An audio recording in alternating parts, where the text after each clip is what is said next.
covered defensive tackle. We covered defensive end. Let's talk about the people that make the tackles, make the plays, the linebackers. Probably the biggest playmakers on the field. So let's look at what the Vikings have on the field. Now, when this first got started in free agency, it looked like the Vikings were going to be in for a jam. Anthony Barr looked like he was going to the Jets, so it looked like the Vikings were going to have a huge need at linebacker. Barr said, nah, I'll be in Minnesota, thank you very much. And Kendricks is still here, so we have a very solid 1-2 punch in the most popular formation in the current NFL. So we also have a solid but, upgradable number 3 linebacker in Ben Gedeon, and Eric Wilson's been kind of in that competition with Gedeon as well. And he's been a solid backup and filled in nicely for Barr when he was hurt last year. And then we have a couple linebackers that are kind of situational, and Clyett and Downs. So, and we're in an area where we have the 2 starters. Gedeon's solid in his little role he plays in, and then Eric Wilson and a couple other guys who fill in the gaps when needed. So what type of a need is this? You would always like to upgrade it, but with Eric Wilson or Eric Kendricks and Anthony Barr inked in for starters for the next at least 2 years, we're in a situation where we don't need a starter. Linebacker 3 has been kind of up for grabs for a couple of years. But Ben Gedeon's just been holding on to that pretty tightly. And Eric Wilson's looked good in his limited time. So I don't think there's a need here at all. But of course, like always, if you can upgrade in that linebacker 3, that'd be great. But that's going to be hard to do. So I think this is another one where we have lots of depth. So a 1 out of 10 need for a linebacker. But we'll still be looking at our 5 options for linebackers. So, number 1, we're staying right here in Minnesota with Blake Cashman. He'll be going early day 3, either 5th or 6th round, somewhere like that. And a great story. He's a walk-on to team captain. He wasn't brought into the Gophers to be the guy. He just said, well, I want to take some classes and also I want to play football. He turns out to be one of the best players on the team.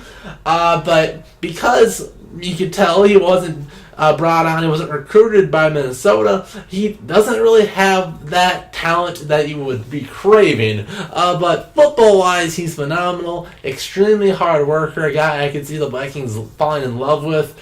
And you wouldn't have to go far to bring him in. It'd probably be a dream come true for Cashman.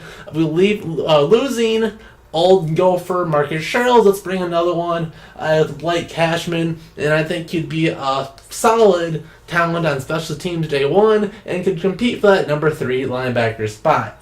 Number 2, David Long. He could go into the second day, probably fall early in the 3rd day of the draft. And he's an undersized linebacker, 5'11", but he is extremely explosive and a great rusher.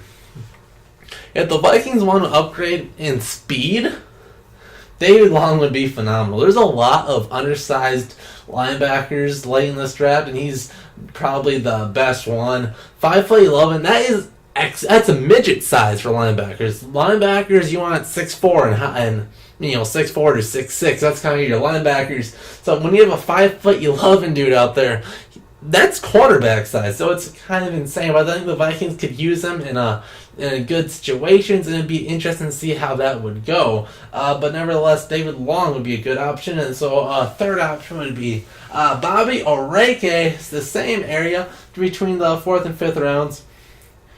Now, he's a very good, very smart, and good speed. Not quite as explosive as Long, but a little bit smarter, but not quite as fast. And he has experience on special teams. So if you want a guy that, hey, might not be able to be that linebacker 3, but will be a very good special teams contributor, Oreke would be a very good option there. Another option is Ty Summers, projected to go in the 5th round. He's more of an old school, 240-pound with 4'5", 40. So you got that size, he's got that weight to him, and he's got a very solid speed. but looks slow on tape, which is very interesting. But he should be okay on special teams. So he could be one of those guys that kind of has the low floor to him, to where he might not just look. He might just be more of a track star. That 4.5 speed, that's very good. That's the wide receiver speed. But at 240 pounds, you'd think he'd be very good, but he just doesn't look slow. He looks very sluggish on tape, and that's where it really matters. But should be okay on special teams, so maybe not as good right away on special teams as Oreke, but that potential at 240 pound with athleticism would be huge if you could figure out how to use it well on the football field.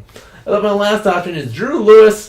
We'll go day 3 of the draft. Now, he's another very fast linebacker, and he's good because he can play inside and out and has special teams talent. So if you just want a guy to throw in as linebacker 5, right? So not the first guy to come in if you have an injury, but you don't have to waste another roster spot on another linebacker, because he can be that emergency to solid backup for all 3 of the linebacker positions, and he can always be a very, very viable playmaker on special teams. So I think Drew Lewis would make a whole lot of sense to come in late in this draft to give the Vikings a little bit more talent in the middle of their defense.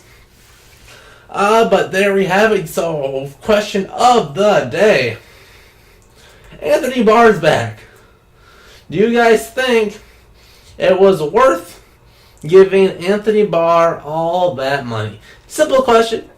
I'm not going to compare him to an offensive guard. No, just is Anthony Barr worth that money? Give me your thoughts on that. We'll see you guys in the next JLC Vikings video. We're going to cover the next cornerbacks coming up. See you guys then.